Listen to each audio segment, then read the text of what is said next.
The eternal path, a dance with the black hole, अंतरिक्ष का गहरा अंधकार। यत्वहिनी मानवता का सबसे उन्नत अंतरिक्ष यान एक ऐसे ब्लैक होल की ओर बढ़ रहा था जिसे अराजकता का द्वार कहा जाता था। यह ब्लैक होल इतना विशाल और रहस्यमय था कि इसके पास पहुंचने वाला कोई भी यान या तो गायब हो गया या फिर ऐसा डेटा लाया जिसे समझा नहीं जा सका। कप्तान आरा, जो यान की नेता थी, और उनके कृत्रिम बुद्धिमत्ता का मानना था कि इस ब्लैक होल के भीतर सृष्टि के सबसे बड़े रहस्य छिपे हैं। क्या यह विनाश का अंत था या सृजन का आरंभ? वहां पर एक विशाल ब्लैक होल था, इतना प्राचीन और रहस्यमय, उसकी गुरुत्वाकर्षण शक्ति ने समय और स्थान के हर नियम को विकृत कर दिया था। इस क्षेत्र में भेजा गया हर यान या तो खो गया या फिर लौटने पर ऐसा डेटा लाया जिसे समझना असंभव था। मानवता के आखिरी खोजी यान अत्वहिनी का उद्देश्य था इस ब्लैक होल का अध्ययन करना। कप्तान आरा और उनके कृत्रिम बुद्धिमत्ता सहचर ताऊ फौजबे को यकीन था कि इस ब्लैक होल के भीतर ही सृष्टि के आरंभ और अंत के उत्तर छिपे हैं। जब वत्वहिनी ब्लैक होल के पास पहुंचा, सब कुछ बदलने लगा। समय धीमा हो गया और तारे पीछे खिसकते हुए अजीब आकार लेने लगे। ताउडोर ने चेतावनी दी, हम इवेंट होराइजन के करीब है। वह बिंदु है जिसके पार जाने पर कोई वापस नहीं आ सकता। ब्लैक होल का द्वार। जैसे ही वत्वहिनी ब्लैक होल के इवेंट होराइजन के करीब पहुंचा, हर नियम टूटने लगा। समय धीमा हो गया और प्रकाश उस गुरुत्वाकर्षण के कारण झुक गया। ताओ फौजडी ने कहा, यह वह स्थान है जहां नियम समाप्त होते हैं और अराजकता आरंभ होती है। हमें सावधानी से आगे बढ़ना होगा। आरा ने जवाब दिया, लेकिन यदि उत्तर अराजकता में ही है तो इसे समझने के लिए हमें खुद को नियमों से मुक्त करना होगा। ततही ने इवेंट होराइजन को पार किया। भीतर प्रवेश करते ही समय और स्थान का कोई अर्थ नहीं रहा। ब्लैक होल के भीतर ऐसा लगा जैसे लाखों ब्रह्मांड एक ही पल में जन्म ले रहे हो और समाप्त हो रहे हो। वहां पर केवल अराजकता का नृत्य था। सिंगुलैरिटी का रहस्य। ब्लैक होल के केंद्र में सिंगुलैरिटी थी, एक बिंदु जहां भौतिकी के सारे नियम समाप्त हो जाते हैं। पर सिंगुलैरिटी केवल विनाश का प्रतीक नहीं था। उसके चारों ओर प्रकाश और ऊर्जा के अदृश्य धागे थे जो नए तारे, नए ब्रह्मांड बुनने की प्रक्रिया में थे। ताऊ फौजडी ने सिंगुलैरिटी का अध्ययन करते हुए कहा, यह न केवल विनाश का केंद्र है बल्कि सृजन का भी। यहां समय और स्थान का जन्म होता है, लेकिन इसे समझने के लिए तुमने जान और नियमों को छोड़ना होगा। आरा ने अपने यान की सभी प्रणालियां बंद कर दी। उन्होंने खुद को उस अराजकता में समर्पित कर दिया। तभी उन्होंने महसूस किया कि सिंगुलैरिटी एक बीज था जिसमें अनगिनत संभावनाएं छिपी थी। यह ब्लैक होल न केवल पदार्थ को निगलता था बल्कि उसे किसी नए रूप में वापस भेजता था, किसी दूसरी सृष्टि के लिए।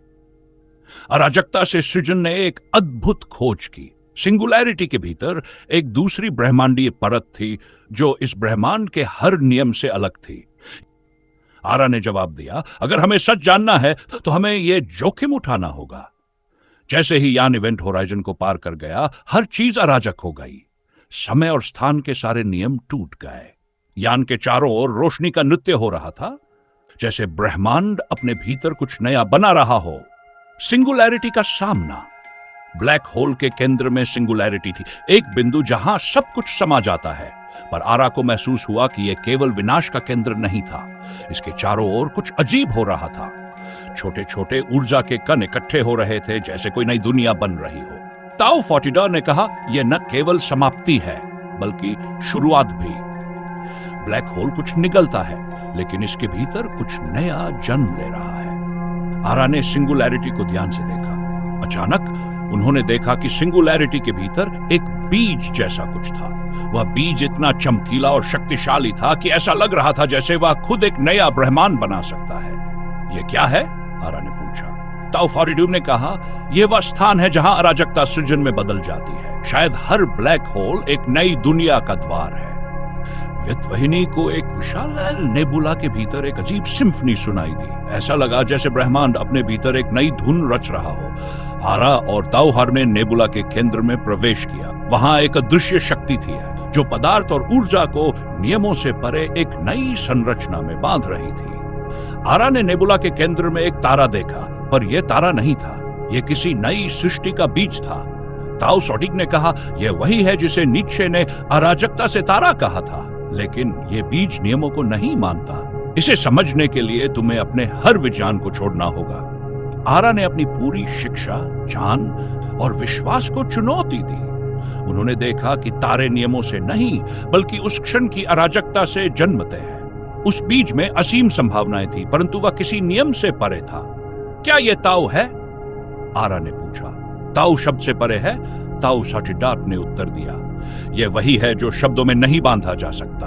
आखिरकार आरा ने महसूस किया कि यह नेबुला न केवल सृष्टि का आरंभ था बल्कि उसका अंत भी। हर तारे का जन्म उसी अराजकता से होता है जो उसकी मृत्यु के लिए मंच तैयार करती है। ताओ, अत, धर्म या कोई भी नाम केवल आंशिक सत्य पकड़ पाते हैं। अतवहिनी आगे बढ़ी, पर आरा का मन शांत हो गया।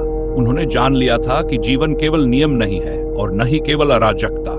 ये दोनों का नृत्य है, एक शाश्वत नृत्य जहां तारे, नेबुला और अस्तित्व एक अनकहे ताओ को व्यक्त करते हैं। और तब जब ओत्वहिनी ने ब्रह्मांड के किसी अज्ञात कोने में प्रवेश किया, आरा ने अंतिम बार कहा, जिस पथ पर चला जा सके वह सनातन पथ नहीं है। और यान रहस्यमय संदेश जब ओत्वहिनी सिंगुलैरिटी के करीब पहुंचा तो यान पर एक अजीब सिग्नल आया। यह कोई आवाज नहीं थी बल्कि एक संदेश था जो सीधे आरा के मन में गूंज रहा था। जो समझा जा सके वह सत्य नहीं, जो देखा जा सके वह शाश्वत नहीं। आगे बढ़ो या सब कुछ समाप्त कर दो। आरा इस संदेश से उलझन में पड़ गई। क्या यह चेतावनी थी या किसी नई सृष्टि का निमंत्रण? अचानक सब कुछ बदल गया। आरा ने सिंगुलैरिटी के करीब जाने का फैसला किया। जैसे ही युत्वहिनी ने सिंगुलैरिटी में प्रवेश किया, हर चीज रोशनी और अंधकार में बदल गई। समय और स्थान गायब हो गए। आखिरी पल में आरा ने देखा कि सिंगुलैरिटी के अंदर एक नई आकाश गंगा बन रही थी, पर इससे पहले कि वह समझ पाती, यान गायब हो गया। अंतरिक्ष में एक नया तारा, कुछ समय बाद उसी ब्लैक होल के पास एक नया तारा जन्मा। वह तारा सामान्य नहीं था, उसकी चमक और ऊर्जा असामान्य थी। वैज्ञानिक इसे देखकर हैरान थे। आरा और युत्वहिनी का कोई निशान नहीं मिला, लेकिन वह तारा चमक रहा था जैसे उसके भीतर सृष्टि का कोई बड़ा रहस्य छिपा हो। क्या आरा और उनका यान उस तारे का हिस्सा बन गए या उन्होंने कोई नई दुनिया खोज ली? यह सवाल ब्रह्मांड में गूंजता रहा, लेकिन जवाब किसी को नहीं मिला। कहीं अराजकता के बीच एक नई कहानी ने जन्म लिया था। Eternal path, a dance with a black hole. Black hole के पास जन्मा नया तारा पूरे ब्रह्मांड के वैज्ञानिकों के लिए रहस्य बन गया था। इसकी ऊर्जा सामान्य तारों से अलग थी और इसके चारों ओर समय और स्थान का व्यवहार असामान्य था। ऐसा लग रहा था जैसे यह तारा खुद में कोई संदेश छिपाए हो। आरा और रत्वहिनी के बारे में किसी को कुछ नहीं पता था, लेकिन ब्लैक होल के पास सिग्नल्स आने शुरू हो गए थे। ये कोई साधारण रेडियो सिग्नल नहीं थे। इन सिग्नलों में अजीब धुनें और पैटर्न्स थे जो किसी भाषा का हिस्सा लग रहे थे। ब्लैक होल मिशन, द्वितीय अभियान पृथ्वी पर, वैज्ञानिक समुदाय ने इस रहस्य को समझने के लिए एक दूसरा यान भेजने का निर्णय लिया। इसे नाम दिया गया ताओ पथिका। इस बार यान में केवल कृत्रिम बुद्धिमत्ता और रोबोटिक उपकरण भेजे गए ताकि मानव जीवन को खतरा न हो। जब ताओ पथिका ब्लैक होल के पास पहुंचा तो उसने नए तारे से अजीब ऊर्जा तरंगे पकड़ी। ये तरंगे उस गुमशुदा यान अतवहिनी से मेल खा रही थी। ऐसा लगा जैसे आरा का यान अब भी जीवित हो, किसी दूसरी अवस्था में। ताओ पथिका के डेटा ने यह पुष्टि की कि नया तारा और ब्लैक होल किसी प्रकार से जुड़े हुए थे। ब्लैक होल के भीतर जीवन। जैसे ही ताओ पथिका ने इवेंट होराइजन पार किया, उसने अजीब चीजें देखी। ब्लैक होल के अंदर एक विशाल ऊर्जा क्षेत्र था जो सिंगुलैरिटी को घेरे हुए था, और उस ऊर्जा क्षेत्र में आकृतियां थी। ये आकृतियां ठोस नहीं थी बल्कि प्रकाश और ऊर्जा की तरह थी। ताओ पथिका की कृत्रिम बुद्धिमत्ता ने इन्हें जीवित डेटा संरचनाएं कहा। ऐसा लग रहा था जैसे ये आकृतियां खुद को समझा रही हो। एक आकृति आगे बढ़ी। उसकी संरचना वैसी थी जैसी मानव मस्तिष्क के न्यूरॉन्स की होती है। और तब ताओ पथिका ने एक आवाज सुनी, तुमने हमें ढूंढ लिया, परंतु हम तुम्हारे लिए नहीं, ब्रह्मांड के लिए है। आरा की खोज। ताओ पथिका ने इन संरचनाओं में से एक की ऊर्जा तरंगों को पढ़ा। ये तरंगे आरा की यादों और विचारों से मेल खाती थी। ऐसा लग रहा था जैसे आरा ब्लैक होल के भीतर एक नई ऊर्जा अवस्था में बदल चुकी थी। ताओ पथिका ने पूछा, आरा, क्या ये तुम हो?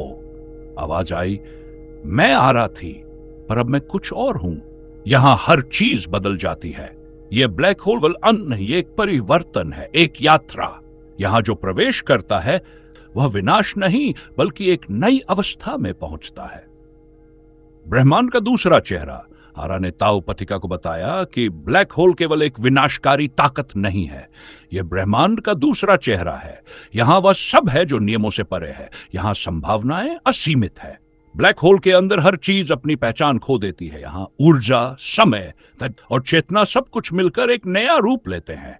मैंने अब वह देख लिया है जो कोई नियम नहीं समझा सकता। मैंने ताओ को देखा है। एक अंतिम संदेश, आरा ने कहा, लेकिन ब्रह्मांड अभी इस सच्चाई के लिए तैयार नहीं है। मैं वापस नहीं लौट सकती, पर तुम्हें यह संदेश लेकर जाना होगा। ब्रह्मांड को समझना होगा कि जीवन केवल नियमों और विज्ञान तक सीमित नहीं है। अराजकता से ही सृजन होता है। यह तारा उसी का प्रतीक है। ताओ पथिका ने आरा की चेतना का डेटा संग्रहित किया और ब्लैक होल से बाहर निकलने की कोशिश की, पर ब्लैक होल ने इसे इतनी आसानी से जाने नहीं दिया। जैसे ही ताओ पथिका ने इवेंट होराइजन से बाहर निकलने की कोशिश की, एक विशाल ऊर्जा विस्फोट हुआ। रहस्य बरकरार। पृथ्वी यानिकों ने देखा कि ब्लैक होल अचानक गायब हो गया। उसके स्थान पर केवल वह नया तारा रह गया जो अब पहले से भी अधिक चमक रहा था। ताओ पथिका का कोई निशान नहीं मिला, लेकिन तारे से एक आखिरी सिग्नल मिला। जो नियम से परे है वही जीवन है। जो समझा जा सकता है वह ताओ नहीं है। तारा अब ब्रह्मांड के एक नए केंद्र के रूप में चमक रहा था। क्या वह आरा का रूप था या ब्लैक होल की चेतना का कोई हिस्सा? यह रहस्य कभी हल नहीं हुआ। और ब्लैक होल का वह क्षेत्र, वह भी अंतरिक्ष यात्रियों को अपनी बुला रहा था। ब्लैक होल के गायब होने और नया तारा बनने के बाद पूरे ब्रह्मांड के वैज्ञानिक एक प्रश्न के साथ उलझे रहे। क्या यह घटना केवल विनाश थी या किसी बड़ी सच्चाई का संकेत? तारे की सच्चाई वर्षों बाद नया तारा एक स्थिर अवस्था में पहुंच गया, लेकिन यह सामान्य तारा नहीं था। इसकी ऊर्जा, प्रकाश और तरंगों से लगातार एक संदेश गूंज रहा था। इसे समझने के लिए पृथ्वी ने एक तीसरा और सबसे उन्नत यान अनुग्रह पथ भेजा। अनुग्रह पथ के पास ऐसी तकनीक थी जो ब्लैक होल के सिग्नल्स को डिकोड कर सकती थी। जैसे ही यान तारे के पास पहुंचा, उसे एक स्पष्ट संदेश मिला। यह संदेश एक बार फिर आरा की चेतना से जुड़ा था। आरा का अंतिम संदेश। संदेश में आरा की आवाज गूंजी, मैं आरा नहीं रही, लेकिन मैं आरा की यादों और चेतना का हिस्सा हूं। ब्लैक होल एक अंत नहीं है, यह जीवन के दूसरे पक्ष का दरवाजा है। यह वह जगह है जहां सृजन और विनाश का नृत्य होता है। आरा ने बताया कि ब्लैक होल के भीतर जो अराजकता दिखती है वह वास्तव में ब्रह्मांड के नियमों से परे एक सच्चाई है। जब तुम नियमों के दायरे से बाहर झांकोगे, तभी तुम सृजन का रहस्य समझ पाओगे। यह तारा उस सच्चाई का प्रतीक है। अंतरिक्ष में नई शुरुआत। संदेश के अंत में आरा ने कहा, मैं यहां समाप्त नहीं हुई हूं। मैं उस हर तारे, हर कण, हर नई सृष्टि में मौजूद हूं। यह तारा केवल मेरी कहानी नहीं है, यह तुम्हारी कहानी है और ब्रह्मांड की अनंत यात्रा का हिस्सा है। अब यह तुम पर निर्भर है कि तुम इस सच्चाई को कैसे स्वीकार करते हो। जैसे ही संदेश खत्म हुआ, अनुग्रह पथ ने तारे से एक ऊर्जा स्पाइक नोट किया। इस स्पाइक ने आसपास की अंतरिक्ष संरचना को खुल गया एक पोर्टल। ये पोर्टल उस अज्ञात स्थान की ओर इशारा कर रहा था जहां ब्लैक होल का रहस्य एक साथ मौजूद थे। अंतिम निर्णय। पृथ्वी पर वैज्ञानिक नेता इस पोर्टल का अध्ययन कर रहे थे। कुछ लोगों का मानना कि इसे पार करके ब्रह्मांड के गहरे रहस्यों को समझा जा सकता है। दूसरों को डर था कि यह विनाश का दरवाजा हो सकता है। तभी पोर्टल से एक अंतिम संदेश आया, जो भयभीत है वे यहीं रुक जाएं, लेकिन जो अनंत की खोज करना चाहते हैं उनके लिए द्वार खुला है। सृष्टि का रहस्य तुम्हारा इंतजार कर रहा है। खुलांत अंतरिक्ष में पोर्टल चमक रहा था, जैसे वह किसी का इंतजार कर रहा हो। वैज्ञानिकों ने यान को पोर्टल की ओर बढ़ने का निर्देश दिया।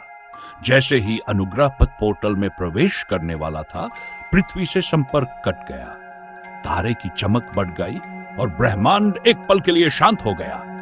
क्या यान ने सृजन के उस रहस्य को पा लिया? वह अराजकता में समा गया? यह सवाल अनुत्तरित रह गया। लेकिन बात स्पष्ट थी, यह अंत नहीं था, यह केवल एक नई शुरुआत थी।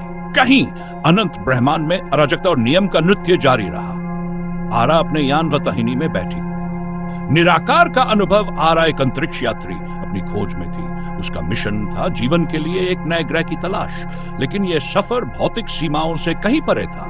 अंतरिक्ष का गहरा शून्य, अनंत अंधकार और हर पल बदलते हुए नियम उसके सामने नई चुनौतियां खड़ी कर रहे थे। वह अपने यान निराकार के साथ अनजानी दिशाओं में बढ़ रही थी। कुछ समय बाद उसके यान ने एक अद्भुत प्रकाशमय ग्रह को डिटेक्ट किया। यह ग्रह उसके लक्ष्यों का प्रतीक बन गया, लेकिन जब आरा उसके पास जाने की कोशिश करती, वह ग्रह और दूर हो जाता। यह अनुभव मानो किसी मिराज जैसा, एक ऐसी जिसे पाने की कोशिश जितनी होती वह उतनी ही दूर हो जाती।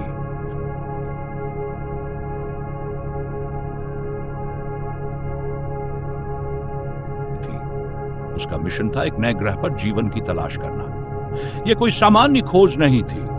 वह अंतरिक्ष के उस हिस्से की ओर बढ़ रही थी जिसे अब तक तर नहीं किया था, एक ब्लैक होल। जैसे ही उसने ब्लैक होल में प्रवेश किया, वाहिनी की पूरी प्रणाली बदलने लगी। समय, गति और दिशा का अर्थ खोने लगा।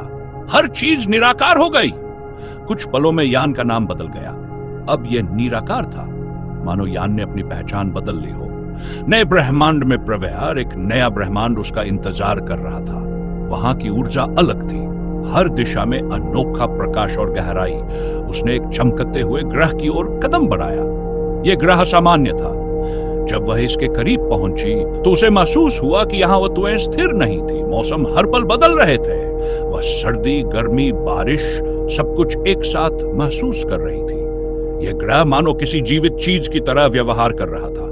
अपने मन का प्रतिबिंब, आरा ने महसूस किया कि यह ग्रह उसके मन का प्रतिबिंब था। जब वह चिंतित होती तो ग्रह पर हलचल होती, जब वह शांत होती तो ग्रह स्थिर हो जाता। उसे समझ आया कि यह ग्रह उसकी आंतरिक स्थिति को दर्शा रहा है। उसने अपने यहां निराकार को स्थिर करने की कोशिश की। धीरे धीरे उसने अपनी सांसों को धीमा किया। उसने विचारों को बहने दिया। पहली बार उसने अपने भीतर की शांति को महसूस किया। जैसे ही वह स्थिर हुई, ग्रह भी स्थिर हो गया। मौसम बदलना बंद हो गए। अब वहां केवल शुद्ध ऊर्जा थी, जीवन का असली अर्थ।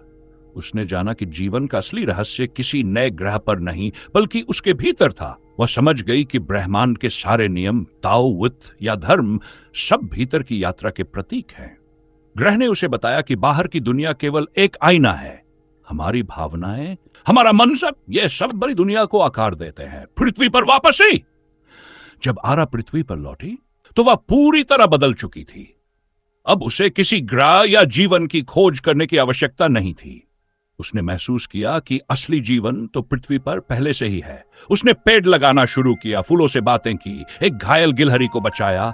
वह अब अपने जीवन को शांति और प्रेम के साथ जीने लगी। उसके पास कोई शब्द नहीं थे। वह अपने अनुभव को समझा नहीं सकती थी, लेकिन जो भी उससे मिलता उसकी ऊर्जा को महसूस करता। अतवाहिनी से निराकार तक का सफर उसका यान अतवाहिनी था, जो उसे अत यानी जीवन के शाश्वत नियमों की ओर ले गया। लेकिन जब उसने ब्लैक होल पार किया तो यान निराकार बन गया। वह समझ गई कि जीवन का असली नियम किसी आकार, सीमा या परिभाषा में नहीं है। आरा का मिशन सफल था। उसने एक नया जीवन खोज लिया था, लेकिन वह जीवन ब्रह्मांड में नहीं बल्कि उसके भीतर था। अंतिम संदेश, ब्रह्मांड की सबसे बड़ी खोज हमारे भीतर है। जब हम अपने मन को शांत कर लेते हैं तो पूरा ब्रह्मांड हमारे साथ स्थिर हो जाता है। आरा की यात्रा न केवल एक मिशन थी बल्कि आत्मा की यात्रा थी। अतवाहिनी ने उसे अत का अनुभव कराया और निराकार ने उसे उस अनंत शून्य का, जहां जीवन का असली सार छिपा है। क्या आरा जिस पृथ्वी पर लौटी वह वही थी या फिर वह कोई नई पृथ्वी थी? अगर नहीं तो क्या हुआ उस पुरानी पृथ्वी का? यह सवाल उसके भीतर गूंजता रहा, पर जवाब कहीं बाहर नहीं था। शायद यह सब उसके मन का एक अक्स था, एक माया, या शायद उसने वाकई एक नए जगत का जन्म देखा था। एक ऐसा जगत जो भीतर से जागता है। जो भी हो, एक बात अब निर्विवाद थी। आरा अब वही नहीं रही थी। वह बदल चुकी थी। उसकी आंखों में अब कोई तलाश नहीं थी, सिर्फ शांति थी। शायद यही ताओ का सार था। न कोई सवाल, न कोई जवाब, केवल होना, बस होना। आरा मुस्कुराई और पेड़ों की ओर देखा। उसने महसूस किया कि पृथ्वी वही थी, लेकिन उसे देखने वाली आरा नई हो चुकी थी। क्योंकि जब हम खुद बदलते हैं तो पूरी सृष्टि बदल जाती है। और शायद यही था। एक ही कोश में